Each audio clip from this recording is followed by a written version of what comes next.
Un complot, c'est toujours quelqu'un qui souhaite apporter une modification dans le monde et qui du coup va agir contre les intérêts des autres, contre les volontés des autres, pour faire advenir cette chose dans le monde. Et donc il y a des complots partout. Dès que notre volonté nous pousse à faire une action qui est contraire à la volonté d'autres personnes, nous sommes en train en fait d'organiser ce qui peut s'apparenter à un complot.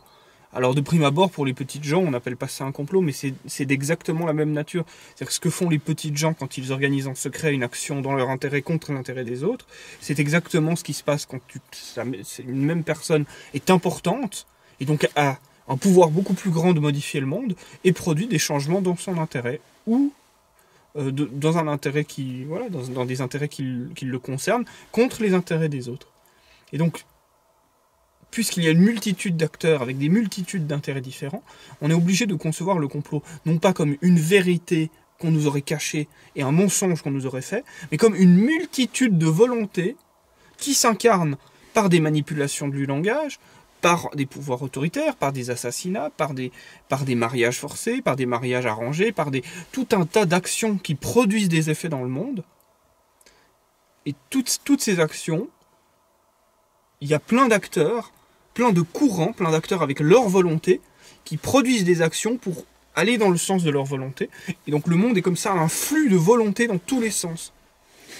Et c'est le cas pour l'humanité. L'humanité est comme ça un flux de volontés qui parfois sont contradictoires, parfois se retrouvent alliés, et parfois se retrouvent être dans le même flux. Donc en fait, quand l'un fait avancer cette chose, l'autre qui veut aussi, eh ben, il en profite, et les deux en profitent, et donc les choses avancent comme ça, comme des gros flux. Il y a des flux qui sont énormes, il y a des flux qui se produisent sur 200 ans, il y a des flux qui se produisent sur 100 ans, certains sur 2 mois, certains sur 1 mois, des modifications comme ça dans la société, des événements.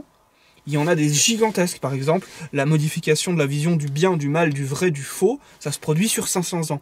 Sur 500 ans, ou sur 400 ans, mais peut-être qu'avec d'immenses moyens, on pourrait le faire sur 100 ans ou sur 50 ans. La vision de la liberté, la vision de la justice, la vision de ce qu'est l'ennemi. J'en ai déjà parlé. Ce qu'est l'ennemi, c'est un pouvoir énorme. Pouvoir contrôler ce qu'est l'ennemi, ce que les gens pensent quand on leur dit l'ennemi, c'est un pouvoir énorme. Ça contrôle le pouvoir de tous ceux qui sont militaires, de tous ceux qui conçoivent leurs actions comme orientées vers un ennemi. Eh bien, quand on contrôle l'idée d'ennemi, on peut contrôler ces gens. Et donc, il y a des guerres de courants défendus par des intérêts divergents pour dire l'ennemi c'est ça, ou l'ennemi c'est ça, ou l'ennemi c'est ça. Et ces courants sont en opposition, ils ne sont pas dans les mêmes intérêts. Donc, quand quelqu'un de ce courant qui veut que l'ennemi soit ça, et l'autre veut que l'ennemi soit ça, quand ces gens agissent, ils agissent en secret, ou même de manière dévoilée, mais dans ce cas c'est un complot dévoilé, et ils agissent contre les intérêts des autres qui veulent aller dans une autre direction. Et donc il y a tout un tas, toute une multitude de courants dans tout un tas de directions, et il y a des événements beaucoup plus petits.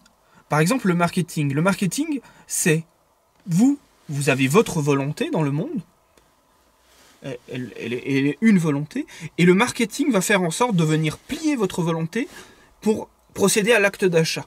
Le marketing, c'est des gens qui mettent en place des stratégies, qui mettent en place des choses dans le monde pour orienter votre puissance à vous. Votre acte d'achat, votre puissance financière va être orientée par eux pour que vous les serviez. Et donc, ça a exactement la forme d'un complot. Quelqu'un qui met en place des stratagèmes pour que quelqu'un d'autre utilise sa puissance dans son intérêt. Eh bien, on est obligé de considérer que... Enfin, on n'est pas obligé, mais à mon avis, c'est la seule manière valide de penser les interactions entre les humains. C'est comme des tas de flux qui vont dans toutes les directions. Et on ne peut pas dire il y a une vraie façon de dire ce qu'est le bien, il y a une fausse façon de dire ce qu'est le bien. On est obligé de dire qu'il y a une volonté de dire que c'est cela le bien, et une volonté inverse qui veut que ce soit ça le bien, et peut-être une autre volonté encore qui n'est pas tout à fait inverse, et pas tout à fait celle de base qui veut que ce soit ça le bien, et il y a comme ça une multitude de volontés. Et il n'y a que comme cela qu'on peut comprendre la multiplicité des points de vue et des forces. Et vous êtes vous, petit poisson, avec votre volonté, en réalité emportés dans un énorme courant. Et des plus petits courants. Et sortir de ces courants est parfois très compliqué. Et les plus gros courants, comme qu'est-ce que le bien, ces plus gros courants sont si gigantesques qu'ils sont déjà énormes, et en plus ils sont amplifiés par tous les petits poissons qui apportent en plus leur force et leur volonté à ce courant. Et donc il y a des courants comme ça gigantesques qui vous emportent, qui emportent les gens, et parfois on les alimente. À chaque fois qu'on prend une décision dans le monde, qu'on agit, on choisit ce monde-là. On choisit le monde qui correspond à cette décision. On choisit d'amplifier ce mouvement-là. Et à chaque fois qu'on fait ce choix, on choisit de ne pas amplifier le mouvement qui serait le mouvement contraire. Et donc à chaque fois qu'on agit, on amplifie une force, on amplifie un courant qui produit un monde.